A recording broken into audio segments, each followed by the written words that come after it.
YouTube says that they are taking down 100,000 videos and 17,000 channels for violating hate speech policies. Now, the video sharing site says they are taking down harmful or offensive content before it's viewed by its users. Now, YouTube has faced pressure from civil rights groups and regulators to clarify and strengthen policies. But in purges like this, some argue legitimate content is taken down, and some would go as far as to call it censorship.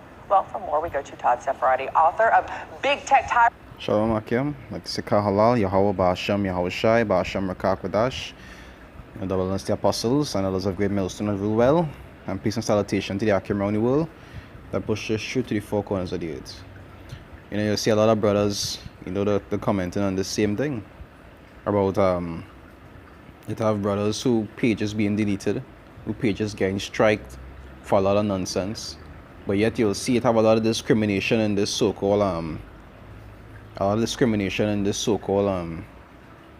hate speech, because there are a lot of people that be saying a lot of hateful things, but because it don't go against what America classes as offensive to them, you understand, it doesn't go through these things. But when we speaking about the destruction of America, you know, we will be flagged as hate speech.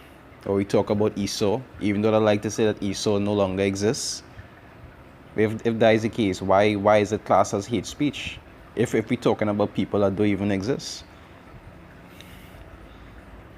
Friends House, Silicon Valley's stealth practices, addicts, teens, silent speech, and steals your privacy. New book coming out. Looking forward to continuing to read it as I was getting ready for this interview. Todd, thank you so much for joining us. Great to see you. It's great to see you again. Yeah, full disclosure, former boss here. We've worked together on several projects in the past. So you're very familiar on a lot of the things that have been going on with Google and Facebook and social media from the beginning.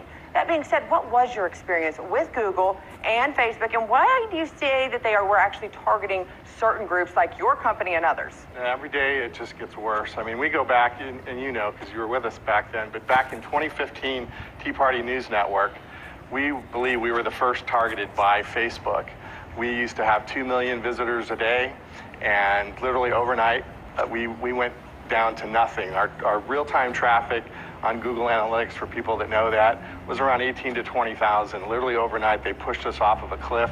So we have the honor of being the first Facebook casualty, but it goes across all big tech. You're right, Google now with the purging, you know, Google owns YouTube, they're purging, you know, not just conservatives, but people they don't like based on what the new coined word is hate speech.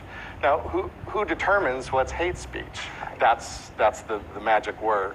And so they're suppressing people, taking them off all of their platforms across Facebook, Twitter, YouTube, and it's only going to get worse. Initially, when this started being noticed, you started seeing this happening, back in 2016, 2015? 2015 is when we got hit. What was their initial response when you came to them with this problem? We had a rep, you know, they're very nice. You know, we had a rep at Facebook, and they said, oh, it's not us. We've investigated, and no, it's not us. And we hired hacking consultants. We thought we may have been hacked, but we had a target. We were the Tea Party News Network, so they had an agenda to get rid of us.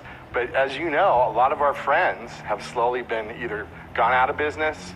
You know, companies like IJ Review has been suppressed, and I'm at Western Journal. Correct, and truly, that's how this devil does work. The ones, especially the ones on the high levels.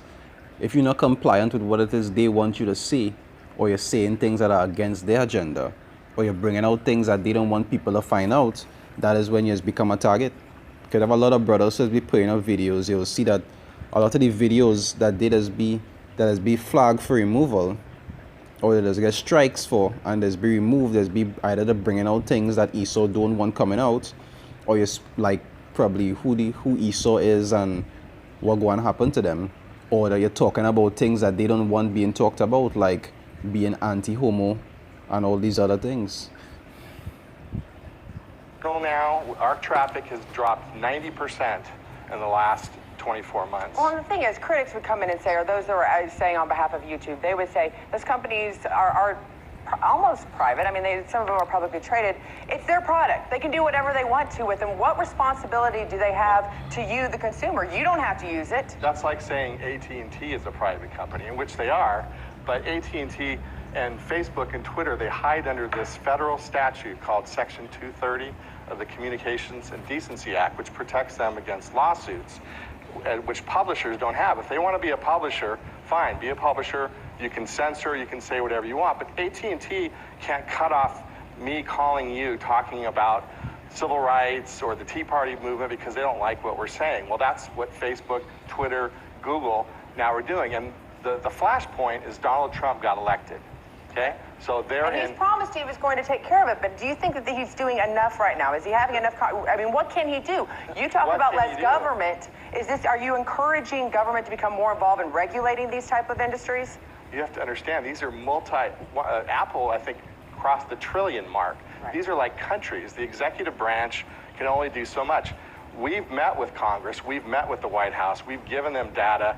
They want our help, but they're limited on what they can do. We don't want regulation. Regulation is not the answer to this. We want to deregulate, which is challenge them on Section 230. In fact, if they go to our website, bigtechtyrants.com, there's a petition on there to get the DOJ and the Federal Trade Commission to challenge them on monopolize and on Section 230. That'll bring them back into the free market and let the free market take care of it. Let other companies come in and build solutions, just like Facebook took down MySpace. It can happen, but they can't have these monopoly advantages.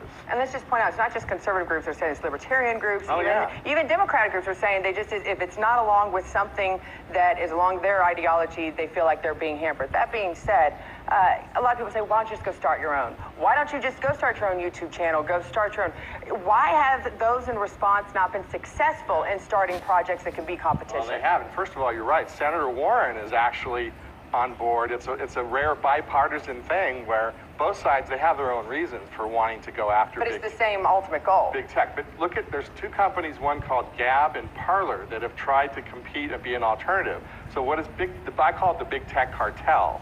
The big tech cartel has put roadblocks up to Gab, ban them off of Apple iTunes. So they demonetize you. This is what monopolies do. They try to stop competitors from coming in, and trust me, they're doing it from both sides. And this is information and the future of it, and freedom of the press, freedom of speech, all of that kind of fall underneath this category. Todd, good luck with the book. Congratulations on writing it, and keep up the good work. Congratulations.